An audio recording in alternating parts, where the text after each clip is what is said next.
retos en la predicción del clima y, como siempre, pues hablaré del pasado, que es a lo que nos dedicamos en el grupo, ¿no? A reconstruir un poco el pasado, pero esta vez intentando explicaros un poco para la utilidad, ¿no?, de lo que hacemos, que muchas veces queda como en un segundo plano y que no es tan aplicado. Pues esta vez vamos a intentar ver la aplicabilidad del trabajo que hacemos y luego al final os enseñaré un ejemplo de un trabajo que hemos publicado recientemente y que bueno, que tiene esa aplicación. Cuando hablamos de predicciones climáticas a corto plazo, no hablamos de meteorología, no hace falta que explique aquí la diferencia entre tiempo y clima, ¿no? Lo sabemos todos y todas. Hablamos de predicciones climáticas a corto plazo, pero estamos hablando, en nuestro caso, de decenas de años, ¿vale? Entre años y decenas de años. No estamos hablando del tiempo que va a hacer mañana, pasado o al otro, ¿no? ¿Cuál creéis que es el principal problema que tienen estas predicciones climáticas? ¿Alguien puede decir qué cree? ¿Qué pasa con estas predicciones climáticas? Que están hechas con datos de anteayer. Bueno, eso es una cosa, y otra cosa es que fallan, ¿no? Tienen incertidumbres, ¿no? Es el principal problema con el que nos encontramos, que hay incertidumbre, y entonces eso es un problema. A la hora de predecir qué va a pasar de aquí 10 años o de aquí unos cuantos años, pues siempre se habla con incertidumbres. Todos habréis visto estos gráficos de aquí, del IPCC, ¿no? O estas simulaciones de modelos para el futuro, de predicciones, que fijaros el rango de incertidumbre que tienen, ¿no? Aparte de eso, existen diferentes escenarios. Va a depender de las emisiones que nosotros generemos, pues estamos en lo que se llama un escenario más optimista o un escenario pues más pesimista. Aún así, fijaros, ¿no? Aquí tenemos cuándo se van a alcanzar 2 grados por encima de la media y, fijaros, según el modelo, pues va a pasar antes o después, pero con un grado de incertidumbre muy alto. Igual que esto, ¿no? Con diferentes escenarios, que va a pasar entre el 81 y el 2100, pues se generan diferentes opciones y incertidumbres, ¿no? Esto se ve muy bien aquí en este gráfico, ¿no? Donde, dependiendo de las emisiones que generemos de CO2, pues las consecuencias en el año 2100 pueden ser unas, es decir, que incluso baje la temperatura, dependiendo de lo que emitamos, o que nos vayamos aquí arriba. Esto también lo vemos aquí, ¿no? Cómo va a ser el cambio climático o el calentamiento global hasta ahora y en el futuro, ¿no? Pues depende del escenario, va a ser más alta, más baja y generando incertidumbres. Esta gráfica de aquí tuvo mucho éxito, ¿no? En este último IPCC que publicamos, pues ponía que según la fecha en que ha nacido una persona, pues alcanzará en diferentes escenarios pues unas temperaturas u otras y vivirá en un escenario o en otro. Es decir, la gente que nació en 1950, pues llega al 2020 con 70 años y vive estos escenarios, pero una persona que nace en el 2020 pues ya vivirá en estos escenarios. Aunque haya incertidumbre, eso es lo que dicen los modelos. Bien, con esto, ¿cómo? Uno se pregunta, vale, muy bien, has explicado las incertidumbres que existen, pero ¿y cómo podemos hacer que esas incertidumbres sean menores, ¿no? Que haya menos incertidumbre? Bueno, pues ahí es donde entra el pasado y el trabajo que hacemos nosotros, ¿no? Antes de eso, me olvidaba de esta diapositiva. A mí esta diapositiva me parece muy simple, pero me gusta mucho. Siempre que hago charlas de divulgación intento ponerla porque, claro, fijaros ahí en estos gráficos que hablábamos de 1,5 grados, 2 grados, 3 grados, 4 grados, pues la gente a veces dice, bueno, pero eso es que no es nada, ¿no? 1,5 grados de media no es gran cosa, o 2 grados o 3 grados. Pero si tenemos una distribución normal, ¿no? Y nos movemos por probabilidades de 1,5 grados, ¿vale? Nos movemos esto, pero desplazamos toda la curva. ¿Qué pasa? Que es en los extremos donde lo vamos a notar. Donde vamos a notar la diferencia es en los extremos. En ese 1,5 grados se nota, pero igual no se nota tanto. Pero fijaros, lo que antes eran extremos de aquí hasta aquí, ahora van a ser extremos de aquí hasta aquí. Por tanto, la probabilidad de tener eventos extremos, que eso sí que causan mayor mortalidad o mayores consecuencias en los ecosistemas, pues va a ser mucho más alta. Por contra, vamos a tener menos extremos fríos, eso también es verdad, ¿no? Pero fijaros en estos extremos. Entonces, pequeños cambios pueden tener grandes consecuencias o grandes diferencias, ¿no?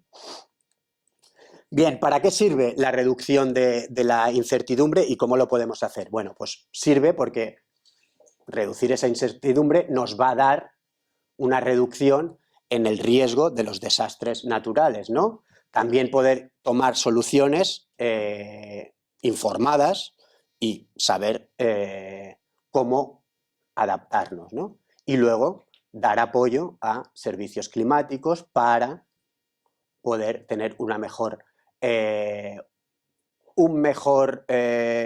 gestión pues, de nuestra agricultura, de los recursos hídricos o incluso de las energías, ¿no?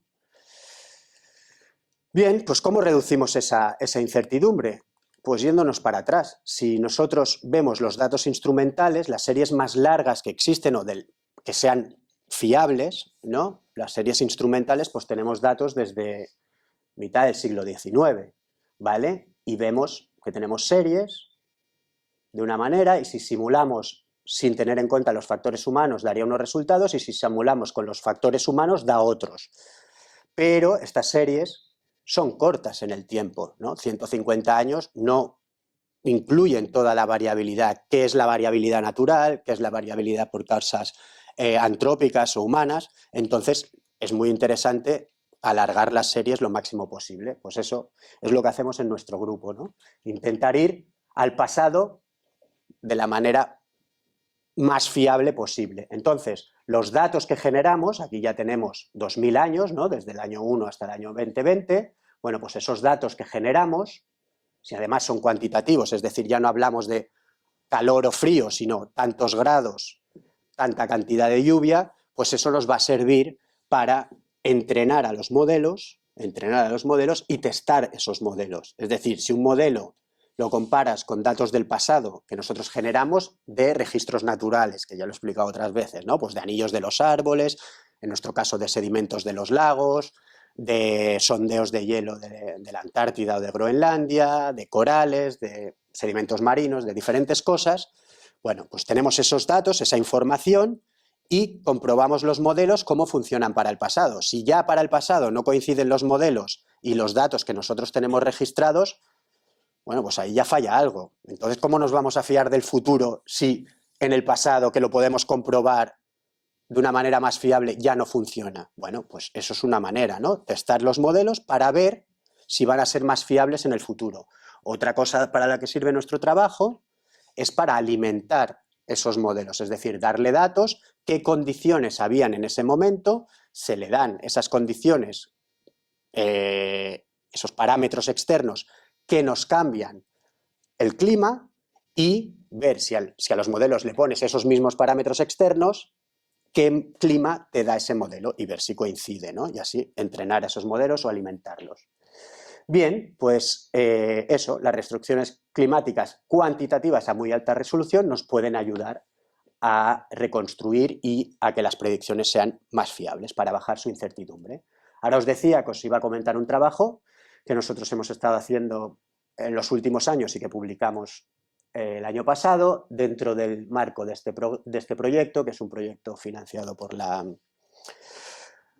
el Reino Unido, ¿vale? Y hacemos estudios a escala decadal, que no es poco, ¿vale? Conseguir resoluciones de decenas de años, pues si estamos trabajando con miles de años, pues no es fácil, ¿no? Y generamos esos datos. Nosotros elegimos, como es un proyecto del Reino Unido, un lago del Reino Unido, pero no solo por eso, sino porque toda la fachada occidental de Europa pues se ve muy influenciada por lo que pasa en el Atlántico Norte, ¿no? Y entonces un lago de esta zona pues probablemente va a registrar lo que está pasando en el Atlántico, que es lo que marca gran parte del clima. Aquí en Galicia también, ¿no? En toda la península ibérica, pero en Galicia especialmente, ¿no?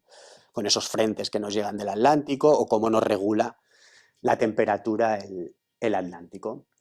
Bien, pues nos fuimos a este lago que os he comentado en el Reino Unido con una plataforma de perforación y sacamos pues sondeos de este lago. Y, bueno, pues esto es cómo es el lago, cómo es el clima actual en la zona y cómo montamos unas trampas de sedimento para ver cómo se está acumulando, cómo se comporta el lago hoy en día, para ver qué pasa hoy en día y ver si se puede comparar con el pasado. Eso es como trabajamos normalmente en los lagos que estudiamos. Bien, pues este lago tiene unos sedimentos barbados, que sedimentos barbados son cuando lo que se acumula son láminas o paquetes de láminas así que equivalen a un año. Una estación, en este caso invierno-otoño, ¿vale? Y otra estación, primavera-verano, donde se deposita este tipo de materiales, este otro tipo de materiales, y luego vuelve a empezar. Y así tenemos que cada par de láminas nos forman un año. Eso nos da una fiabilidad cronológica, que es otro de los problemas que tenemos, ¿no? ¿Y cómo sabes que estos sedimentos tienen miles de años? Bueno, pues los sedimentos barbados nos ayudan. Esto sabemos que son barbados también porque monitorizamos el lago, vemos cómo se forman esas capas hoy en día y en el pasado también, pero no solo por eso, ¿vale? Estudiamos las diferentes láminas, pero vemos, contamos todas estas láminas de tamaño milimétrico o incluso inferior, o de partes de milímetro, ¿vale? Y contamos todos los años a los que equivaldrían. Además, utilizamos dataciones de carbono 14, ¿vale? Para ver en qué fecha estamos, y además una nueva técnica que estamos incorporando y que es muy fiable es encontrar horizontes de cenizas volcánicas que tú sabes cuándo esa erupción sucedió y entonces esa queda registrada en el lago. Entonces te puede dar ciertos puntos de anclaje. Comparando lo que nos da el modelo de carbono 14, lo que nos anclan las cenizas volcánicas y las cuentas de las barbas, pues tenemos un modelo cronológico más fiable. En este caso, tenemos un modelo de los últimos 10.000 años aproximadamente, ¿no? 11.000 años hasta los últimos 2.000. ¿Vale? En este caso teníamos este tramo tan bien laminado y tan fiable entre 2000 antes de la actualidad y 10.000, 11.000 años, ¿vale? Con ello lo que hacemos con estas barbas también es contar su espesor. Contábamos el espesor de invierno, de verano y el total y tenemos esta curva, ¿vale? Todos estos picos son el espesor de las láminas, este es un valor medio, ¿no? Filtrada la señal, y una es señal de verano y señal de invierno, ¿vale? Y lo comparamos con la circulación del Atlántico Norte, ¿no? Ahora está de moda en los medios de comunicación, se ha hablado de un artículo que se ha publicado que dice que se va a parar, no saben cuándo, ni si va a ser verdad o no, pero que puede pararse la circulación termoalina, que se llama, ¿no? En concreto en el Atlántico Norte la llaman AMOC, ¿no?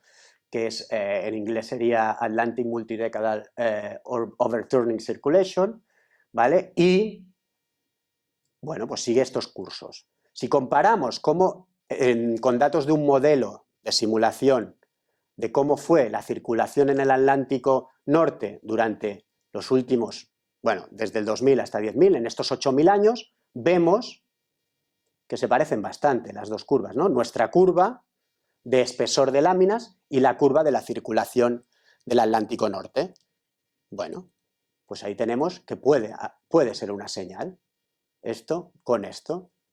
Y además, si comparamos cómo fueron la evolución de las temperaturas, tanto con modelos como con nuestro lago, pues vemos que también se ajustan bastante bien. Por tanto, nos están dando información. Las láminas estas nos están dando información de lo que os decía antes, de que el Atlántico influye mucho en el clima de lo que pasa en la Europa occidental y también, tanto a temperatura como en este caso, cómo era la circulación del Atlántico. Bien, pues entonces lo que hacemos es un análisis de recurrencias, ¿no? de frecuencia, lo que se llama tiempo-frecuencia, y vemos cómo han sido la frecuencia, cómo ha variado esta laminación a lo largo del tiempo, si ha tenido algún tipo de ciclicidad. Y proyectamos esto, ¿no? Y vemos, los rojos más altos son que tiene más intensidad, que es una intensidad más fiable de esa ciclicidad, y en cambio los colores azules es que desaparece esa ciclicidad, ¿no? Y tenemos diferentes ciclos de 11 años, que son los solares, ¿vale? Esto también es solar, Esto es circulación ya oceánica, ¿vale? Por aquí arriba. ¿Qué pasa? A mí lo que nos llamó la atención cuando hicimos este análisis es que teníamos ciclicidad entre 10.000, perdón, y 8.500, luego de 8.500 y 6.000 y mucho, 6.500, digamos 2.000 años, entre 8.500 y 6.500, desaparecía esa ciclicidad y luego volvía a aparecer, desde el 6.000 hasta el 2.000. Nos llamó la atención. Hicimos lo mismo, el mismo ejercicio con la AMOC, lo que os he explicado antes, y también parecía que desaparecía. Y aquí también, ¿vale? Con el espesor de las barbas en ciclos por año. Entonces comparas esto con esto y son parecidas. Entonces, ¿puede ser que se parase la ciclicidad? Bueno, pues nosotros buscamos y aparentemente se para la ciclicidad y las causas las achacamos a que justo en esta fecha se abre la bahía de Hudson, el mar de Hudson de Canadá, del norte de Canadá. Con el deshielo, aquí venimos de la época glaciar, que se da por terminada en los 11.500 años, hace 11.500 años, y aquí venimos de esa última época glaciar, y aquí es cuando se abre la bahía de Hudson, que es ese mar enorme que hay en Canadá, y se empieza a ir agua dulce hacia el Atlántico Norte. Y aquí finaliza ese deshielo. Y justamente cuando finaliza ese deshielo, aparece otra vez la ciclicidad. Por tanto, si no tenemos ciclicidad y no tenemos un patrón recurrente, va a ser mucho más difícil de predecir. Si no tenemos esa ciclicidad, que digo, cada 10 años pasa esto, desaparece, por tanto, yo no puedo decir, pues cada 10 años va a pasar esto. Es todo de manera mucho más estocástica, mucho más aleatoria. Bueno, pues descubrimos esto y lo publicamos en esta revista. ¿Qué consecuencias tiene esto? ¿Qué está pasando hoy en día en Groenlandia? Pues en Groenlandia hoy en día la masa de hielo cada vez es menor. Cada vez tenemos menos hielo. ¿Y dónde va este hielo? Al Atlántico Norte. Puede ser un símil, ¿no?, entre lo que pasó hace 8.500 años y 6.500 con el deshielo después de la última era glaciar. Allí era más cantidad de hielo, es verdad, pero era más lento. Ahora se está en muy pocos años perdiendo mucha cantidad de hielo que se incorpora al Atlántico Norte y que los modelos les resulta muy difícil meter este dato. Entonces, quizá esa es una de las razones por las que están fallando las predicciones, ¿no?, de que igual estamos perdiendo esa ciclicidad otra vez por culpa de esa entrada de agua dulce en el Atlántico Norte y que hace que la circulación oceánica no tenga esa ciclicidad que tenía hasta ahora. Y esto es un poco lo que iba a contar hoy, ¿vale? Esta charla la tenía que haber dado el año pasado, pero por motivos profesionales no la pude dar, y el año pasado se celebraba el 10º aniversario de este consenso, que ahora ya es más alto, ¿no?, que entre los científicos y científicas que estudian el cambio climático, que estudiamos el clima, todo el mundo, o el 97%, no cree, sino está demostrado que es la humanidad o el ser humano los que estamos provocando el calentamiento global, ¿no?